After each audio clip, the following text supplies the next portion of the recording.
అంగన్వాడీలు రాష్ట్ర వ్యాప్తంగా చేస్తున్న నిరవధిక సమ్మెలో భాగంగా రెండవ రోజు బట్టిప్రోలు ఎంఆర్ఓ ఆఫీస్ వద్ద అంగన్వాడీలు ధర్నా నిర్వహించారు.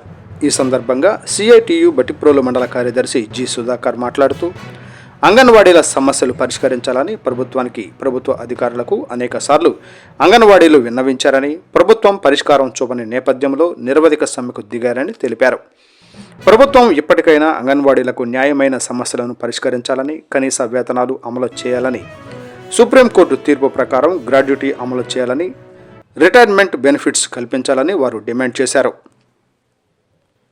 రూపాయలు ఇవ్వాలని చెప్పేసి మెడికల్ లీవ్కి సంబంధించి వీళ్ళకి ఇబ్బంది వచ్చినప్పుడు, అనారోగ్య పాలైనప్పుడు మెడికల్ లీవ్లు కూడా లేనటువంటి పరిస్థితుంది. వేతనంతో కూడినటువంటి మెడికల్ లీవ్ ఇవ్వాలని చెప్పేసి అదేవిధంగా అంగన్వాడీలకు సంబంధించి రాష్ట్ర వ్యాప్తంగా పెద్ద ఎత్తున ఆందోళన చేస్తూ ఉన్నారు. ఆందోళన భాగంగానే ఈరోజు బట్టిప్రోలు మండల కేంద్రంలో కూడా ఈ యొక్క ఆందోళన కొనసాగుతూ ఉంది. భవిష్యత్తులో కూడా రాష్ట్ర ప్రభుత్వం ఇప్పటికైనా కానీ స్పందించి వెంటనే అంగన్వాడీ నాయకత్వంతో చర్చలు జరిపి అంగన్వాడీ సమస్యలు పరిష్కరించాలని చెప్పేసి కోరుతా ఉన్నాం. అలాంటి చేయని నేపథ్యంలో ఈ ఉద్యమాన్ని మరింత ఉధృతి చేస్తామని చెప్పేసి ప్రభుత్వానికి హెచ్చరిస్తా ఉన్నాం. పెద్ద ఎత్తున ఆందోళన చేసే సందర్భంలో అక్కడ ఉన్నటువంటి ప్రభుత్వం ఎండాకాలం, వేసవికాలం ఏదైతే ఉందో వేసవికాలంలో మే నెల మొత్తం కూడా అంగన్వాడీ సెంటర్కి సంబంధించి సెలవులు ప్రకటించింది. అదేవిధంగా మన రాష్ట్రంలో కూడా ఎండాకాలం సంబంధించి ఎండలు తీవ్రతంగా ఉన్న నేపథ్యంలో మే నెల మొత్తం కూడా అంగన్వాడీలకు సంబంధించి సెలవులు ప్రకటించాలని చెప్పేసి మేము కోరుతా ఉన్నాం. వాళ్ళు చేసే పనులు మేము చేయట్లేదు సార్. గర్భవతులకి రేషన్ అందియటం, పిల్లలకి రేషన్ అందియటం, నిన్నటి దాకా అసలు అన్న అమృత వస్తాం మామూలుగా భోజనం వండి పెట్టాం. వాళ్ళు రాకపోతే భోజనం వండి పెట్టి వాళ్ళు రాకపోతే వాళ్ళ ఇళ్ళకి తీసుకెళ్ళి మేము ఇచ్చి రావటం భోజనం. ఇప్పుడు మాలో టీహెచ్ఆర్ 2 months నుంచి ఇస్తున్నాం సార్. ఇళ్ళకి తీసుకెళ్ళిపోమని వైఎస్ఆర్ కిట్టు కానీ, భోజనం కానీ, రైసు, దాలు, ఆయిల్ అన్నీ కూడా వైఎస్ఆర్ కిట్లు 25 గుడ్లు నెలకు సరిపోను ఇంటికి తీసుకెళ్ళిపోమని చెప్తున్నాం. మొన్నటి దాకా అయితే భోజనం వండి పెట్టారు.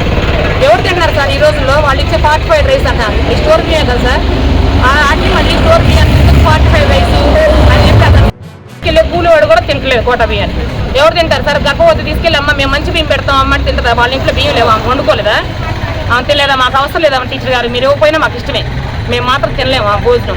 అవి వాసన వస్తాయండి మాకు రైస్ అంటున్నారు. రైస్ వాసన వస్తుంటే తింటామండి? మనం మనుషులమేగా, మనం తింటామా? మంచి బియ్యం ఇవ్వకుండా నాణ్యత లేని సరుకులు ఇవ్వటం, రాగి పిండిలో ఉత్త ఇసుక, పప్పు చెక్క ఇస్తారు దాంట్లో కూడా ఇసుకే. వాళ్ళు వచ్చి మమ్మే పోట్లాడతాం, మేము వాళ్ళకి సర్ది చెప్పాలంట. వీళ్ళే గవర్నమెంట్ నిద్రపోతుందా? మేము సర్ది చెబుతానికి మా జీతాలంతా మేమే సార్. పంపించే గవర్నమెంట్ని అడగాలి. మమ్మల్ని అడిగితే మేము చేస్తాం, వాళ్ళు ఏ పంపిస్తే అవి ఇస్తున్నాం. మేము ఇవ్వడానికే మేము ఉంది, అంతే. మేమేం చేయలేం కదా సార్ అలాంటిది. అదంతా మీరు ఏంటి సార్? కంప్లైంట్ ఇచ్చాను సార్. ఇచ్చినా ఎవరు పట్టించుకోవట్లేదు. ఇచ్చాను సార్.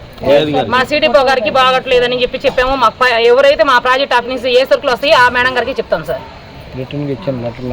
లెటర్స్ ఏమి లేవండి, నోటి మాటతో చెప్పాము. లెటర్